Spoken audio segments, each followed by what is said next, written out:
Okay, welcome back everyone. So today we are going to continue our activities with Active Directory domain services. I'm going to walk you guys through help desk functionality of creating a new user, resetting passwords, and unlocking accounts. We're going to set up some new accounts for computers and OUs. I'm going to show you guys how to work the lost and found with the recycle bin. We're going to cover accidentally deletion on the OUs and how to find and move objects around. And then lastly, we're just going to cover share folders. So without further ado, I'm about to jump inside of the box and let's continue. Okay, so we're logged in back into our server or our domain controller. And we're just going to go ahead and start with our activities. So the first thing we need to do is create a new user account. So we can go over here and look for ADDS. There's multiple ways you can always bring this up with AD.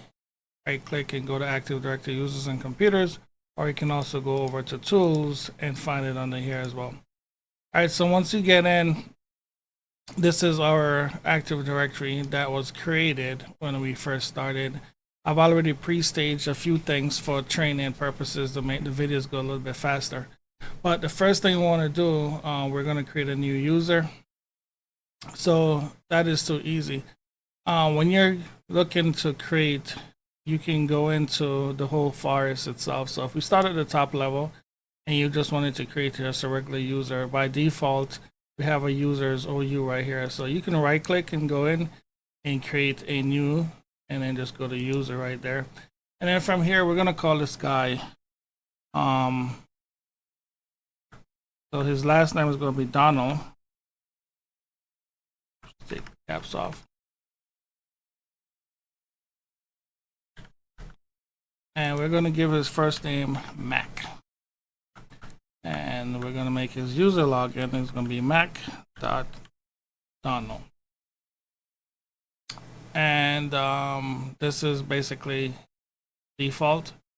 So you can set, or depending on your organization, you may have an SOP or some type of guide that shows what the user logins could be. It could be anything from the first name dot last name, or the first initial dot the last name, or just the first name or just the last name.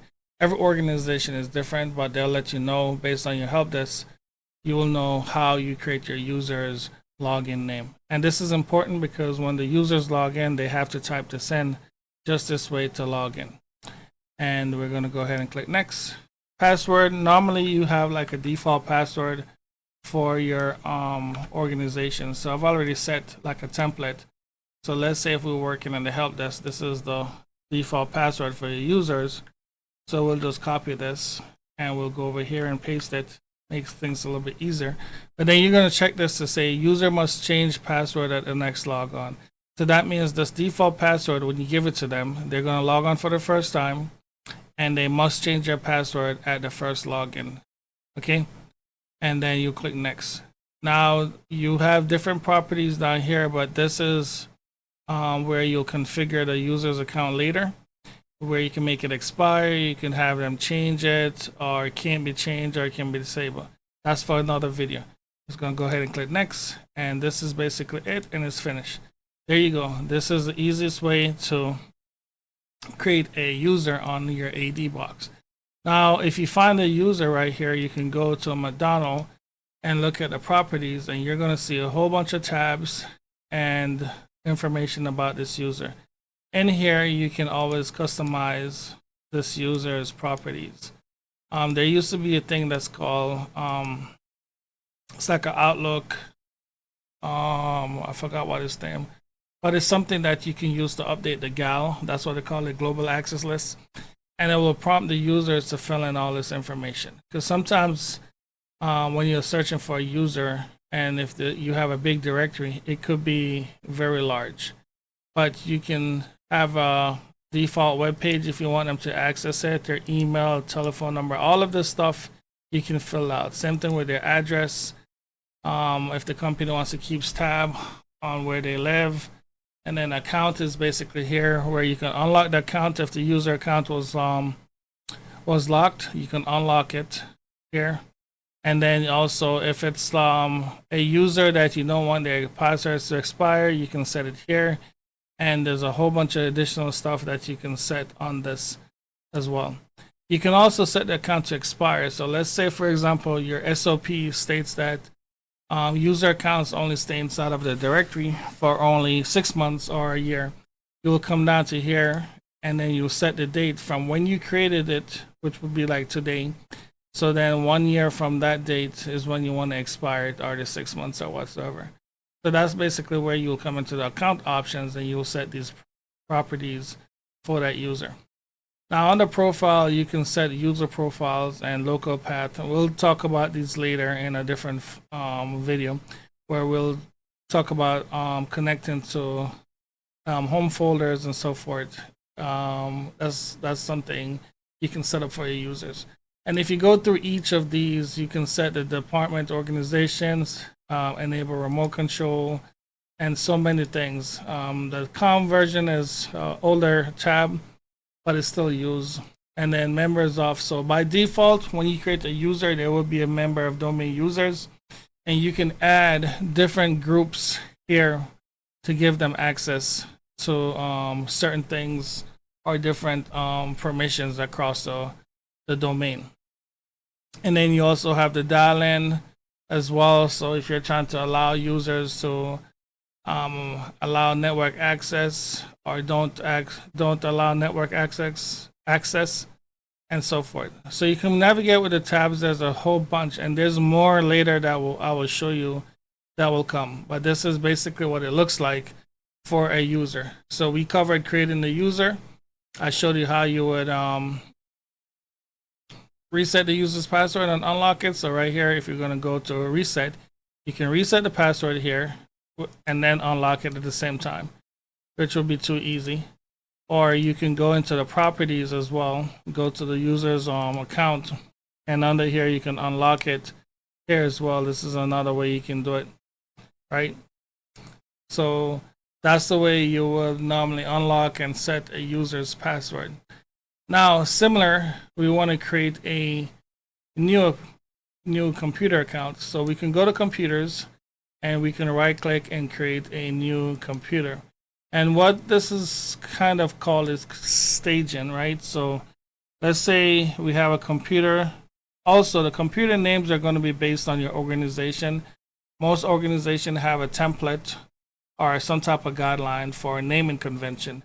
So normally you will never just create a regular computer just by default. If the companies are following best practices and policies, they should have a naming convention. So let's say, for example, we were in London and we had a PC. We could name it something like London, and then if this person worked in the lab, and this could be PC01. Something similar to that. That's a good or a similar naming convention. It tells you that the computer is in London, it's a lab PC, and this is the first PC that's inside of a lab. Something similar to that. You click OK, and that's basically how you'll create a computer inside of AD. Now, once you have that computer on the outside and you're ready to join it, as long as you give the computer this name, it will, and it's already staged, you should be good to go. All right. So that's how you create we covered the user, unlock a user, password, computer account. Now let's go into create a organizational unit. Now, an OU you can create by right clicking and just do new OU, right? And there's multiple ways you can do new OU as well if you're trying to nest them. So for example, I have one OU right here. I can create an OU under that OU, which is an organization unit. Or if I want to make it in a top hierarchy, I can right click and do new OU right here. So we're going to call this OU NYC. So we need to bring in this NYC branch. So NYC is the name. Right here, we're going to leave this check because I want to show you later how you can remove this. Now, this protects they'll still protect the OU from accidental deletion. So when you go ahead and click OK, and if I say, well, oh man, I don't want this no more, and I try to delete it, and I go to yes, it's going to say I don't have the permissions to delete NYC or it is protected. This is how you protect OUs because of the checkbox that I showed you earlier when we try to create it, right? And I'll go back and show you. Because of this checkbox right here, that's the reason why I'm not allowed to right click and delete this OU. And that's something that you want to facilitate also into your SOPs, because you don't want folks just deleting stuff inside of your directory. That can be a really, really bad day for you. Okay, but there are ways for you to be able to remove this, and I'll show you once we get to that later. Okay, so New York City is complete. This is how you create an OU. And like I said, you can go through different ways to do it. Now, one thing I wanted to show you, if we created a new OU, same thing, and let's call this PAM, and we're going to uncheck this box and click OK. Right? So if you reset, and now I went to try to delete this OU, you notice it disappeared. So that's the difference between the two. Once you select that box or not, you have the ability to just right click and delete. Okay, so now let's go down to moving objects. If we have a user, for example, that is here, like we created McDonald earlier, and you wanted to move him into, let's say, New York City that was just created. All right, you can basically click on McDonald and you can drag and drop him in there. You see that right there? Once you do this, it's going to give you a prompt, right? So you can put him in there. It's going to ask you, do you want to move it? Yada, yada, yada. It's going to ask you, it's going to let you know that there's other ways you can do this, but this is one way you can do a quick drag and drop. Another way you can move McDonald's, go to properties as well. And you can move him into, you can move McDonald into this OU as well by bringing him over. So right here where we go to the OU and go to move or find. So we're going to go to move. And what we're looking for is a user. Oh, excuse me. Go to move.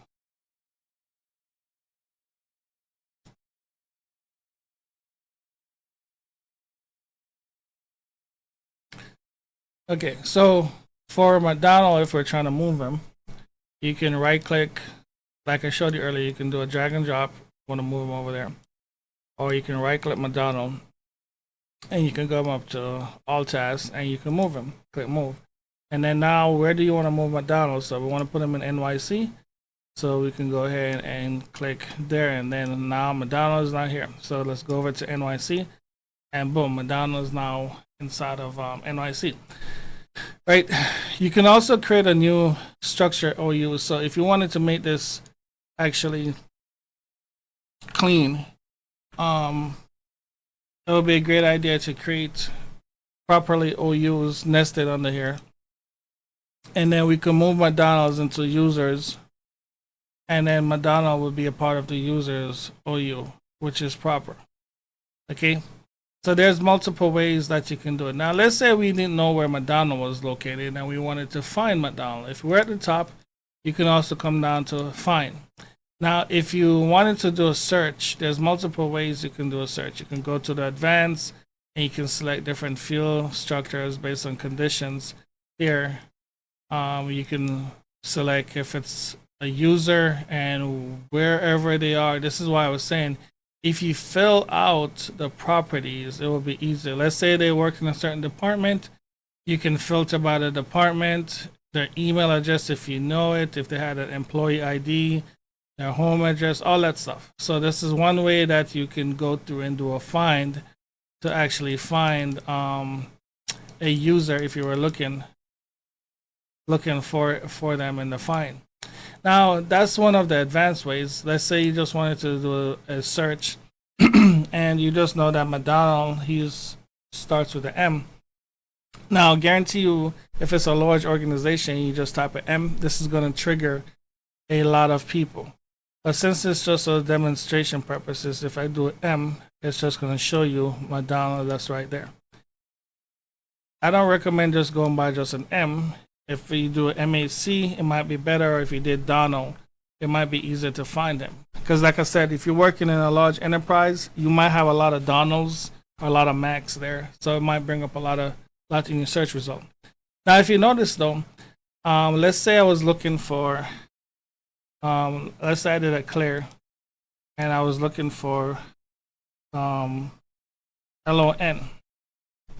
And this is the PC that I created earlier. When you do a search and this doesn't come up, half of the time this happens because we're not paying attention to where we're actually searching.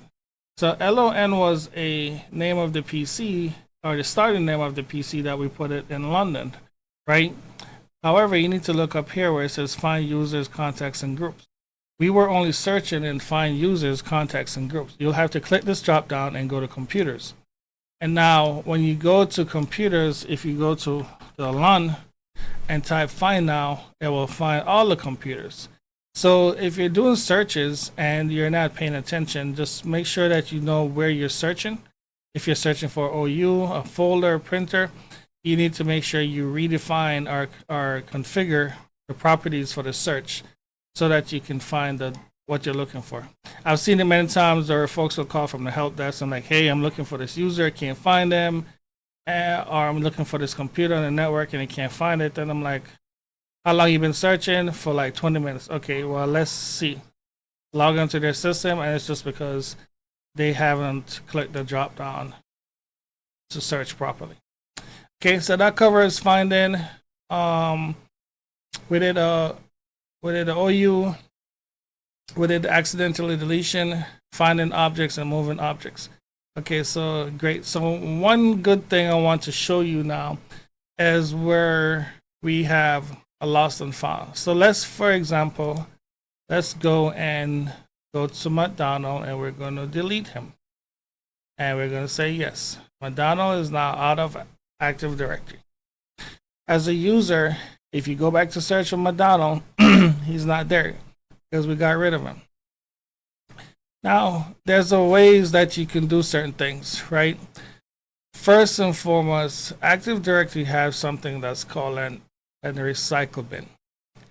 And you can turn this on or turn on this feature if you're an administrator so that you can find it.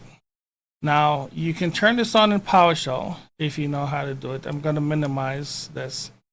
Or you can go into where we call the Administrative Center up here. And then if you click on the domain, which is your home labs, right, and you go over to the right, you will see Enable Recycle Bin. This is a feature that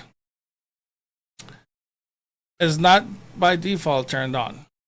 So you'll have to turn this on to actually see it. By default, it's not turned on.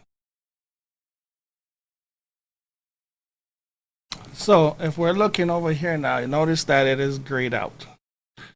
And one thing I've noticed, once you turn on the recycle bin, I don't believe there's a way you can disable it.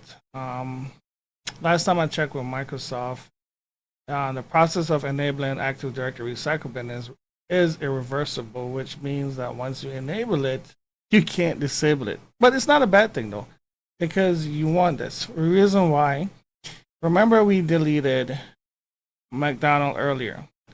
So if I went into here and I went to deleted objects and I did just a refresh or whatever, he doesn't show. So that means if this is not on your domain or when you set it up or whoever sets this up, this is a problem because things happen where folks get deleted all the time. Now I'm going to show you something. Let's go back to Active Directory and we're going to create a new user. Actually, no, let's look for somebody that we already have. So let's go to NYC. Nope, I think we deleted McDonald. So let's go to London and see who's there. All right, so Baskin Robbins is in London. All right, so let's now that we enabled Active Directory Recycle Bin, we're going to go ahead and we're going to delete Baskin Robbins. Now she's gone, or he, out of Active Directory. right? Now, if we go back over to the admin center and we do the refresh, you can see now that Baskin Robbins shows up inside of the recycle bin, which is a great feature, because then if someone's calling you and you have access to the recycle bin and they're saying, hey, somebody accidentally deleted such and such, or if you have, like, sometimes you'll have scripts on the network to purge accounts after a certain time for inactivity. And let's say the user was supposed to leave, but they changed their mind and the script ended up running and they deleted their account, right? Then once this feature is on, you could come back in here and right click and you can do a restore or a restore to. So if we click restore, we send now Baskin Robbins back to the original location. So if you now did a refresh, she or he is now back where they started as if nothing happened. It doesn't break the permissions. From what I'm tracking, once you restore it, basically all the principals and everything that they had connected to their account will come right back over. So that's one of the good features about the recycle bin that you guys should know about. Now, another feature you need to also understand is what's called the advanced features. Let's take a look at London right now, and let's look at Baskin Robbins properties. Now note that the tabs that you see here are slightly different, right? But it's not complete or it's not full, because there are also additional tabs that will show up here in a little bit. So let's close this out, and we're going to go to what's called advanced features. So you're going to click on your directory and you're going to go to view and click advanced features. Now as you can see, advanced features expanded the entire directory a little bit more. You even see the database showed up here, NTDS that we covered in a previous video, and then a whole bunch of different containers. Now, remember we were looking at London and we looked at Baskin Robbins. If we went to her profile, now you can see there are more tabs that are opened up and are available for you as an admin. One tab that I like you to look at is the object tab. So in here, if you're trying to figure out the full name of it right here, this is where the object will lie. So you can say, this is where London lives. If you went to the attribute editor, now this is one of the good, cool tabs that I like, because you can identify a lot of the properties here. Let's say someone called you and they're asking you for the distinguished name. You can double click it and that's what it would look like right there. The CN, then the OU, and then where it's located, right? As well as you can set different parameters and different values inside of here. Another cool thing is that you can also use the filter command to filter to show like attributes that only have values or writable attributes and so forth.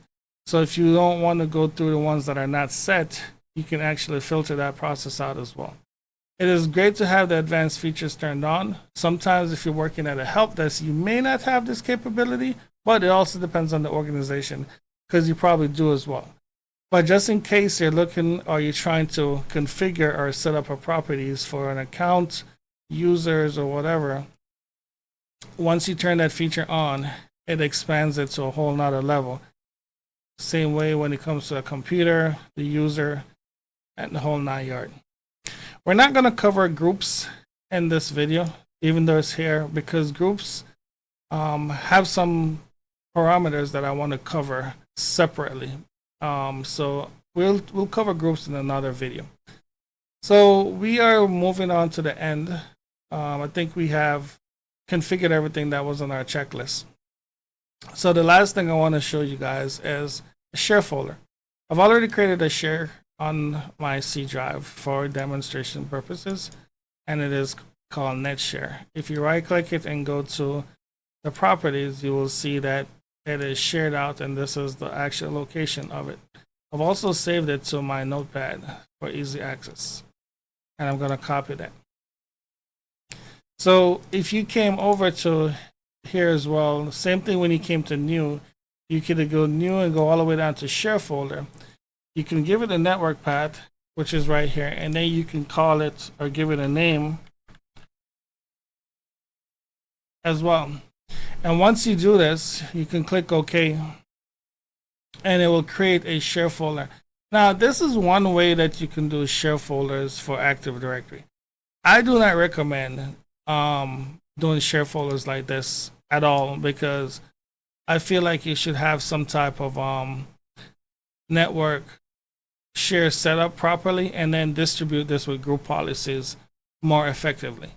But this is also one way that you can do it in Active Directory in case they ask you or you had to do it, right? Because you can set it up where who has control, managed by, whatever, and so forth. But like I said, share folders and printers should be done best practice by group policies. Okay, I think this wraps up the end of this video. I hope you guys learned something with the configuration, the basic configuration, and the services that we covered today. We talked about new user account resetting and unlocking. We did new accounts for computers, and we created a new OUs.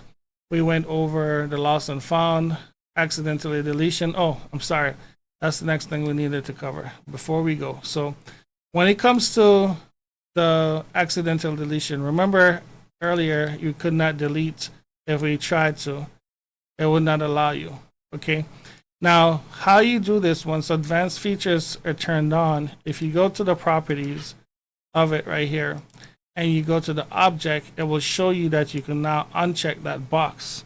And once you uncheck that box and click apply, it will allow you to delete Sydney. So if we went into here and click apply and click OK, now we can go into here and delete Sydney if we choose to, right? Once you select all, it says Sydney contains other objects. Are you sure you want to delete these as well? And we're going to click yes. So then you can delete the whole subtree if you choose to, but we're going to click yes. And we're going to delete Sydney out of here. So now Sydney is totally gone and lost, and we just messed up our Active Directory. Or did we? But remember I said you need to do it, use advanced features.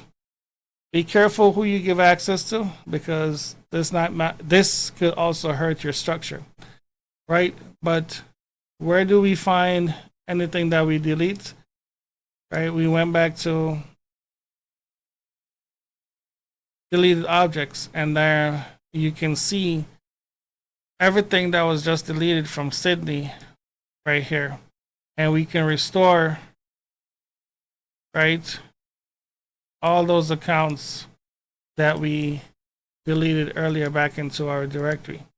So now if we come back to refresh, Sydney's now back here, and then all of the accounts that we deleted are back into their original order.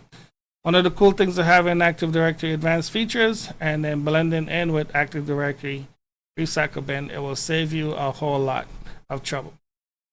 Until next time, guys, we will move on and continue building out Active Directory. I hope you guys found this video useful. I will catch you guys on the next one.